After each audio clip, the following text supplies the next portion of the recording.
I wanted to invite on Colton Bennett, and he is the state youth committeeman for Latah County. He's also a veteran, so thank you for your service, sir.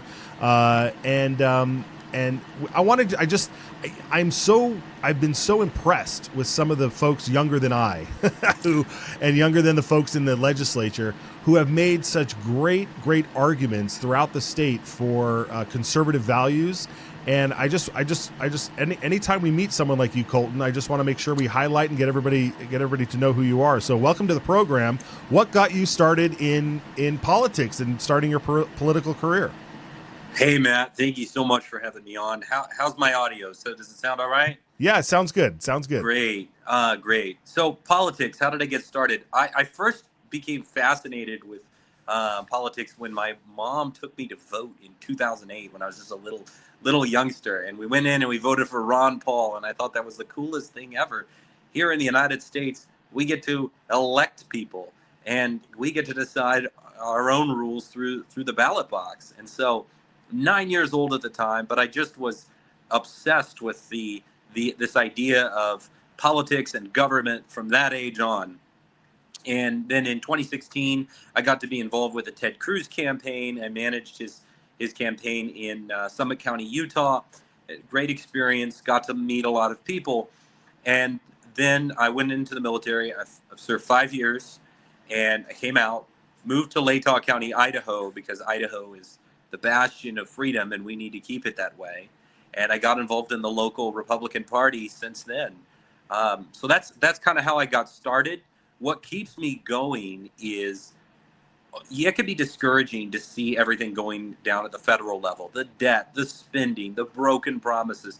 But here in Idaho, we are a shining example of what liberty, freedom, and conservative values is all about. And that's worth keeping.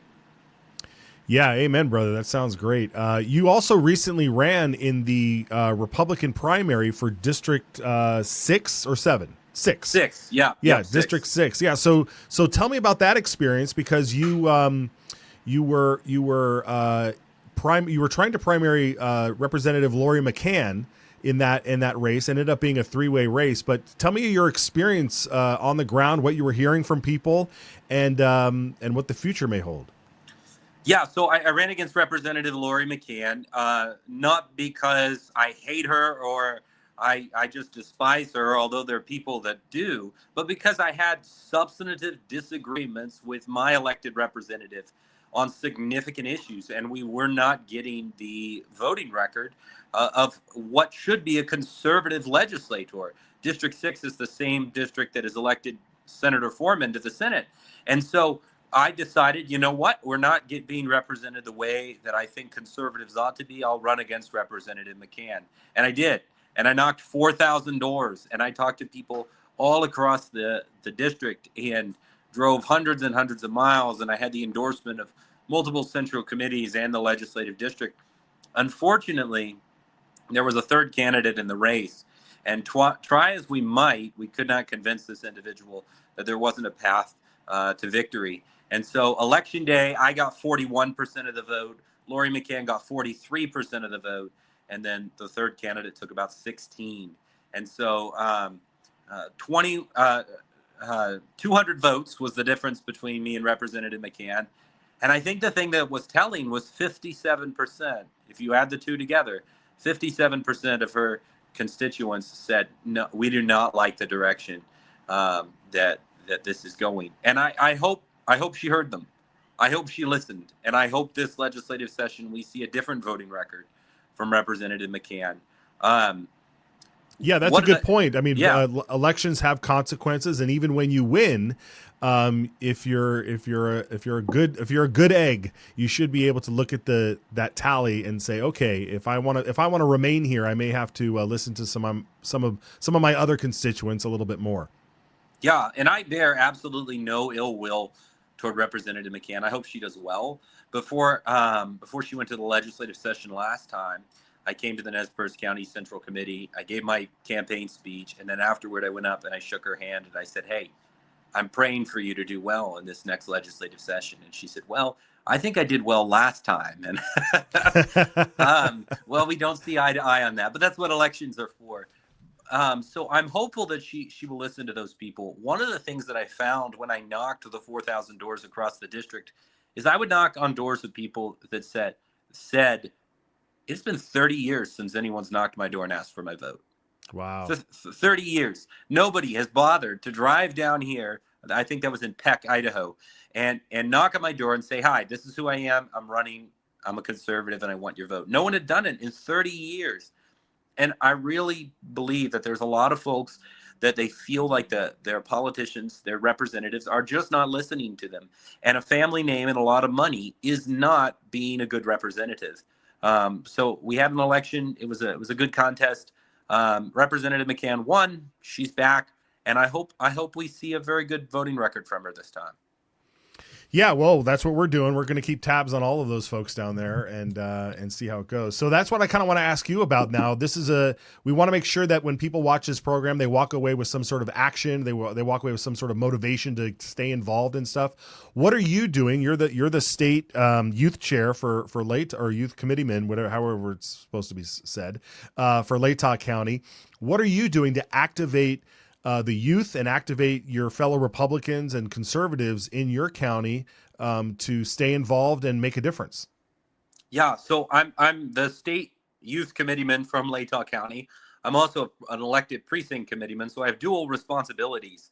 But to answer your question about the youth first, one of the things, and I'm a part-time student at the University of Idaho, just wrapping up my bachelor's there while I'm working full time. But I've met a lot of young people on the campus, even liberals, self-proclaimed socialists, and I've invited them and got them to come to Central Committee meetings or go to college Republicans meetings on the campus, and we've had a lot of really good conversations.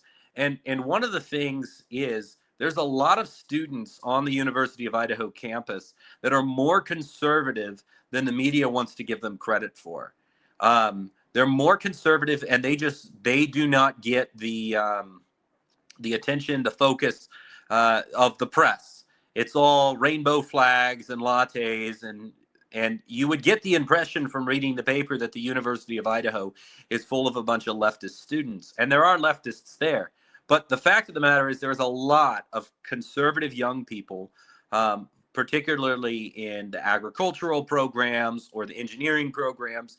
And the general sense that they feel is that they're not valued on the campus. Their perspectives aren't valued. Their views aren't valued. What they believe isn't valued because all their professors, I had a calculus class where at the beginning of the class, we were issued forms that asked us to list our preferred pronouns and identity. And I did not participate in that.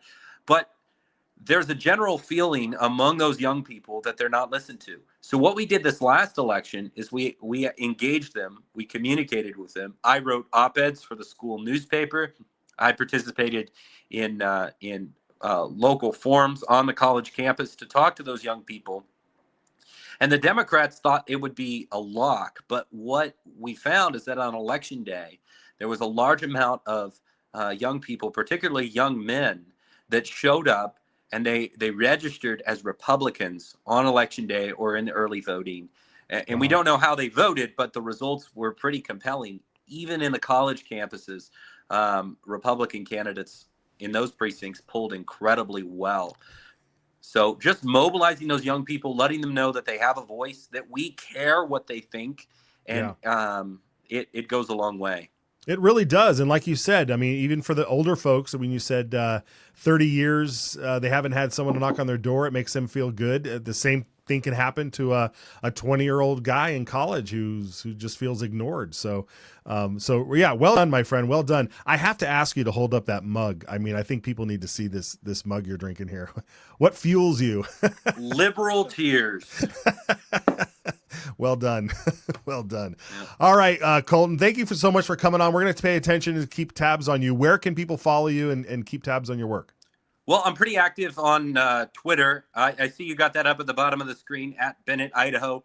I do have an Instagram page that I post some pictures of my family and stuff, but mostly active over on Twitter. And then I think my campaign website was still active, and all my contact information is there. If anyone ever wanted to send me an email or give me a phone call, I'm happy to listen to anybody. Fantastic. All right, Colton. Well, have a great weekend. Happy Inauguration Day. I hope you enjoy the show then too. Thank you, sir. You have a wonderful day. All right. Take care.